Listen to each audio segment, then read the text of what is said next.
Molecular basis of inheritance हे chapter आपण अभ्यासत होतो. या चॅप्टरमध्ये आपण DNA स्ट्रक्चर अभ्यासलं. DNAच्या स्ट्रक्चरवरून आपल्याला असं लक्षात आलं की nitrogen base pairing is present. Nitrogen basis आपण 4 प्रकारचे बघितले: ॲडेनाईन, ग्वानाईन, सायटोसिन आणि थायमिन. आणि नायट्रोजन बेसचा सिक्वेन्स DNA मॉलिक्युलवर प्रेझेंट असतो, तो बॉडीत प्रोटीन्स तयार करण्यासाठी. ज्या प्रकारचे प्रोटीन्स तयार होत आहेत त्या तसंच कॅरेक्टर, तसंच बॉडीचं कॅरेक्टर आपल्याला दिसून येत असतं. मग आता DNA molecule has information for synthesis of proteins हे माहिती झालं. आणि DNA मॉलिक्यूलवरच्या जेवढ्या पार्टमध्ये, कारण DNA is a long chain compound आपण बघितलं, आणि त्या DNA मॉलिक्यूलवर, आता हा DNA मॉलिक्यूल, या DNA मॉलिक्यूलवर ज्या भागामध्ये एका प्रोटीनसाठीची इन्फॉर्मेशन, जेवढ्या पार्टमध्ये एका प्रोटीनची इन्फॉर्मेशन, तेवढा पार्ट DNAचा, त्याला म्हणायचं gene. The fragment of DNA which has information for synthesis of protein is called as gene. मग असे अनेक जीन्स आपल्या बॉडीत, सेलमध्ये, क्रोमोझोम्सवर प्रेझेंट आहेत. On the chromosome genes are present. मग या सगळ्यांचा अभ्यास करणं हे पण आता बायोलॉजीमध्ये येतं आणि आपल्या या चॅप्टरमध्ये येतं, आणि त्याला आपण म्हणतोय जिनोमिक्स. या जिनोमिक्स टॉपिकमध्ये आपल्याला जिनोम म्हणजे काय, जिनोमिक्स म्हणजे काय, आणि ह्युमन जिनोम प्रोजेक्ट, हे 3 पॉईंट्स बघायचे. Human genome project. जिनोम म्हणजे काय, तर थोडक्यात genetic constitution of an organism. सेलच्या न्यूक्लियसमध्ये असणारे क्रोमोझोम्स, क्रोमोझोम्सवर असणारे जीन्स, याचा अभ्यास म्हणजे जिनोम. ते म्हणजे जीन म्हणजे जिनोम.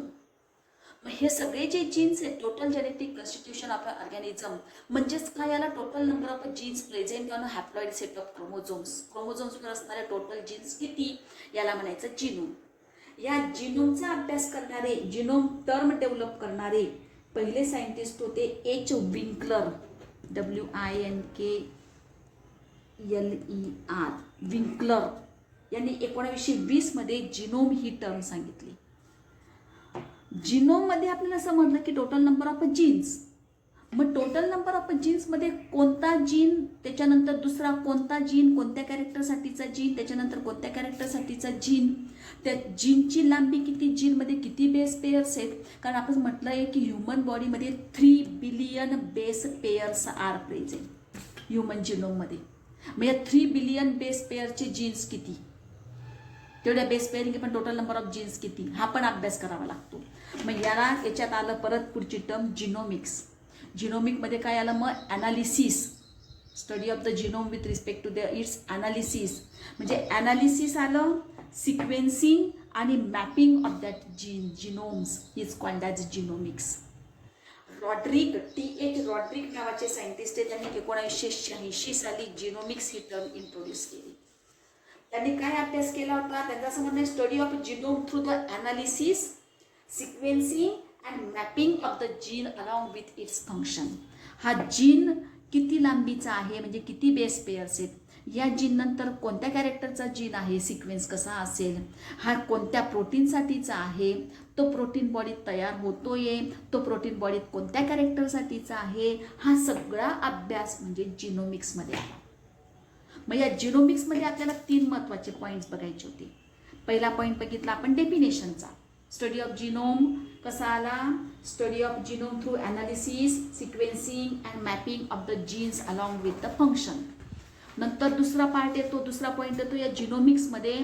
पहिला पॉईंट डेफिनेशनचा झाला, दुसरा पॉईंट येतो त्याचे क्लासिफिकेशन. जिनोमिक्सचं क्लासिफिकेशन 2 पॉईंट्समध्ये केलं गेलेलं आहे. पहिला म्हणजे स्ट्रक्चरल जिनोमिक्स आणि दुसरं म्हणजे फंक्शनल जिनोमिक्स.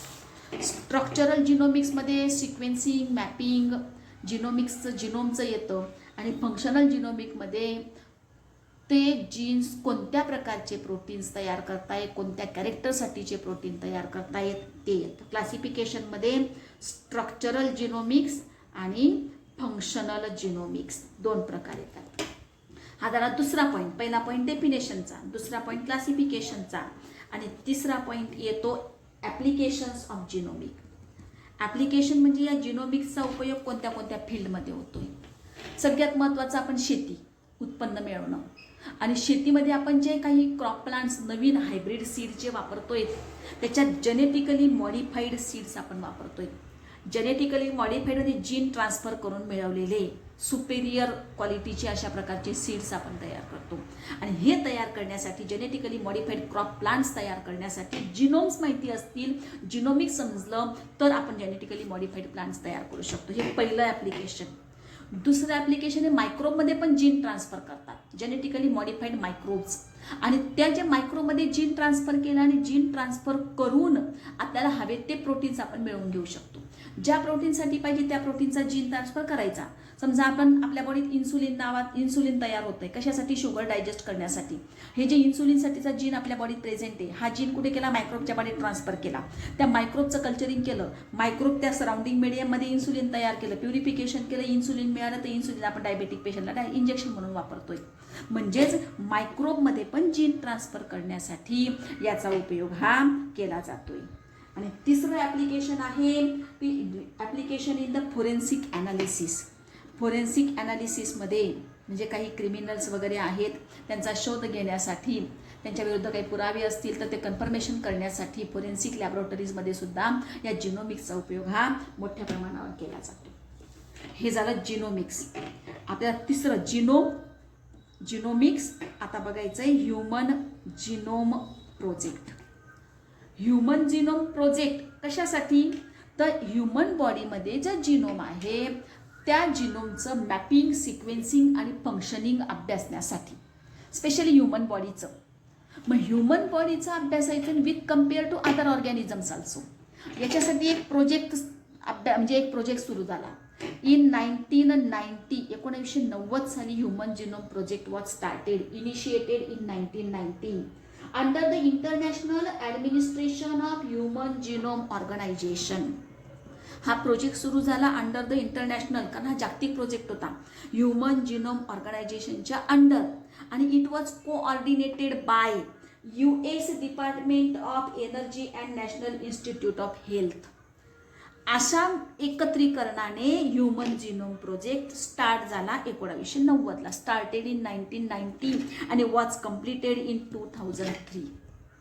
हा इंटरनॅशनल प्रोजेक्ट आहे. याच्यात अनेक देशांचा सहभाग होता. United kingdom, Japan, France, Germany, India आणि चायना या सगळ्या देशांनी मिळून हा प्रोजेक्ट स्टार्ट केला. 1990ला कंप्लीट झाला 2003ला. It is multinational research project to determine the genomic structure of human.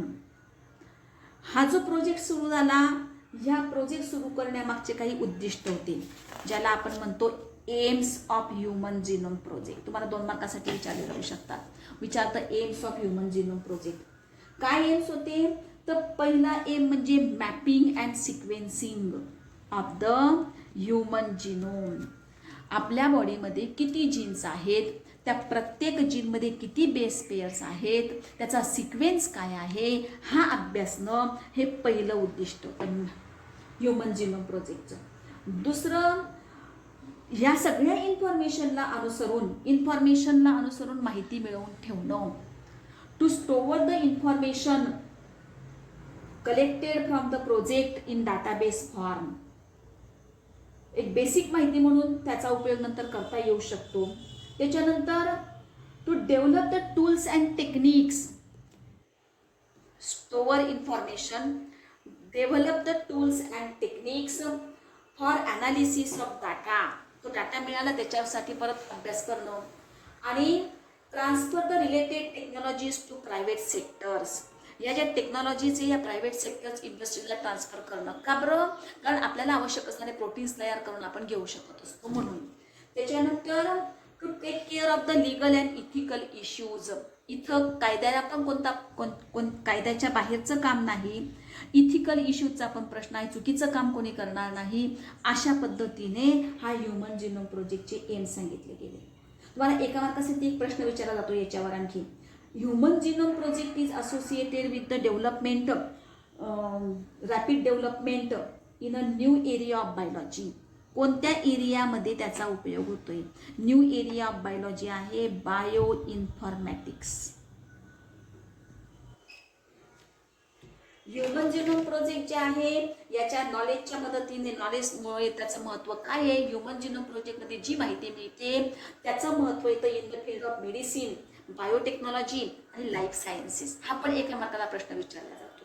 It is important. कशामुळे इम्पॉर्टन्स प्राप्त झालंय तर it has impact in the field of medicine, biotechnology आणि लाईफ सायन्सेस. हा ह्युमन जिनोम प्रोजेक्ट कशासाठी it was provided, कशासाठी केला गेला आहे तर it was provided to complete and accurate sequence of 3 billion base pairs, 3 billion base pairs, DNA base पेअरिंगचा makeup म्हणजे DNA base pairing कसे असतील, त्याच्यात किती जीन्स आहेत याचा अभ्यास करण्यासाठी असं लक्षात आलं की 3 बिलियन बेस पेयर्स मधून 33,000 genes are present in to the humans. असंच इतर ऑर्गॅनिझम्सचा पण याचा अभ्यास केला गेलेला होता, मॅपिंग, सिक्वेन्सिंग वगैरे. त्याच्यात आहे इकोलाय बॅक्टेरिया, त्याच्यानंतर नॉन पॅथोजेनिक निमॅटोड आहे ज्याचं नाव आहे सिनोर हॅबिटिटिस एलिगन्स नावाचं एक निमॅटोड आहे. त्याच्यानंतर ईस्ट आहे, ड्रॉसोफिला आहे, राईस सारखं प्लांट आहे, माऊस आहे. यांचा पण जिनोमचा पूर्ण सिक्वेन्स हा अभ्यासला गेलेला होता. ह्युमन जिनोम प्रोजेक्ट कशासाठी उपयोगात आला? It helps to understand the gene structure and function of humans also and other species also. म्हणून हा human genome project. Human genome प्रोजेक्टनुसार असं लक्षात आलेलं होतं अभ्यास केल्यानंतर, ह्युमन बॉडीमध्ये आहेत 46 क्रोमोझोम्स आणि या 46 क्रोमोझोम्समध्ये आहेत 33,000 जीन्स आणि 3 billion base pairs are present. 3 billion base pairs are present. तसंच इतर ऑर्गॅनिझम, ह्युमनचं तर मेन होतं, इतर ऑर्गॅनिझम्समध्ये माऊसमध्ये आहेत 40 क्रोमोझोम्स, 40 क्रोमोझोम्स आणि 25,000 जीन्स माऊसमध्ये आहेत असा अभ्यास झाला ह्युमन जिनोम प्रोजेक्टनुसार. आणि 2.9 billion gene base pairs are present माऊसमध्ये.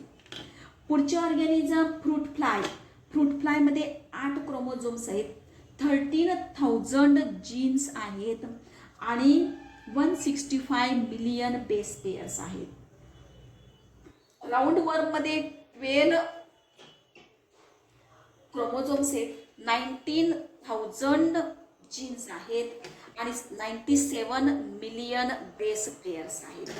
East सॅक्रोमायसिस सेरेमायसीमध्ये 32 chromosomes आहेत, 32 क्रोमोझोमवर 6,000 जीन्स आहेत फक्त आणि 12 मिलियन बेस पेयर्स आहेत.